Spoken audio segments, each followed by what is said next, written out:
ሰላም ውድ ዩቲዩብ ቻናል ተከታታዮቼ ዛሬ የማቀርብላችሁ ስለ ቬንትሪኩላር ሴፕታል ዲፌክት ነው። እንግዳ ወርቅ ሙሉጌታ ነኝ። ቪዲዮውን እስከ መጨረሻው ተከታተሉት።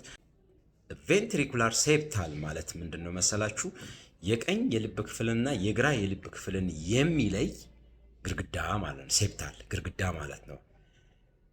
ኢን ኖርማል ብለድ ሰርኩሌሽን ከሰውነታችን የሚመጣው ደም ኦክሲጅን ያልተሸከመው ደም ወደ ቀኝ የልብ ክፍላችን ይገባል። ከቀኝ የልብ ክፍላችን በፑልሞናሪ ቬንትሪክል አማካኝነት ወደ ሳምባችን ይገባል። ልክ ሳምባችን ውስጥ እንደደረሰ ኦክሲጅን ይሸከምና ወደ ግራ የልብ ክፍላችን ይገባል።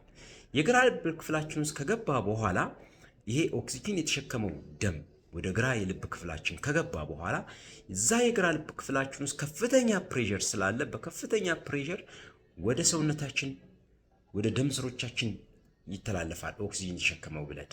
አሁን ችግሩ የሚፈጠረው ይሄ ቬንትሪኩላር ሴፕታል ዲፌክት ወይም የግድግዳው መቀደድ ሲኖር ማለት ነው። ነገርኳችሁ። እዚህ የግራ የልብ ክፍል ውስጥ ከፍተኛ ግፊት ስላለ ደም ኦክሲጅን የተሸከመ ደም ወዴት ይሄዳል? ወደ ቀኝ የልብ ክፍላችን ይሄዳል። እዛ የቀኝ የልብ ክፍላችን ውስጥ የሚገኘው ደግሞ ኦክሲጅን ያልተሸከመ ደም አለ። ከዛ ኦክሲጅን የተሸከመው እና ኦክሲጅን ያልተሸከመው ደም አንድ ላይ ይቀላቀልና በቀኝ በኩል የሚካሄደው ልባችን የሚያካሄደው በቀኝ በኩል ከሰውነታችን ከሰውነታችን የመጣውን ደም ፓምፕ አድርጎ ወደ ሳምባ መክተት ነው። ሳምባ አስገብቶ ነው ኦክሲጅን የተቀላቀለበት ደም እንደገና ወደ ግራ የልብ ክፍላችን የሚያስተላልፈው።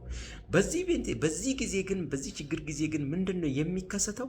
የቀኝ የልብ ክፍላችን ውስጥ ኦክሲጅን የተሸከመውና ኦክሲጅን ያልተሸከመው ስለሚቀላቀል ቀጥታ ወደ ሳምባችን ይገባል። በዚህ ሰዓት የሚከሰተው ነገር ምንድነው መሰላችሁ? ፋቲጊው ድካም፣ ሾርትነስ ኦፍ ብሪዝ፣ ያተነፋፈስ ስርዓት መዛባት፣ ዲፊካልቲ ኦፍ ፊዲንግ፣ የምግብ ስርዓት መዛባት፣ የእድገት መቀነስ ይከሰታል። አብዛኛውን ጊዜ ይሄ በሽታ የሚያጠቃው ህፃናትን ነው እና ህፃናት በማህፀን ውስጥ እያሉ ይሄ ችግር ይፈጠራል። ብዙ ጊዜ የልብ ክፍተቱ ትንሽ ሊሆን ይችላል፣ ትልቅ ሊሆን ይችላል። ትንሽ ከሆነ እነዚህ አሁን ቀደም ያልኳቸው ምልክቶች አይታዩበትም ህፃኑ ላይ። የልብ ክፍተቱ ከፍተኛ ከሆነ ከፍተኛ ጫና የግራ ልብ ውስጥ ስላለ የግራ ልብ ውስጥ ከፍተኛ ግፊት ስላለ እነዚህ ነገሮች ይከሰታሉ ማለት ነው። በጣም የሚገርማችሁ ነገር ደግሞ ምንድነው? ይሄ ቬሲዲ ይሄ ቬንትሪኩላር ሴፕታል ዲፌክት ብቻውን አይመጣም። አንዳንድ ጊዜ ብቻውን አይመጣም። የኮንጀኒታል ዲዚዝን አስከትሎ ይመጣል። እንደ ዳውን ሲንድረም አይነት ማለት ነው።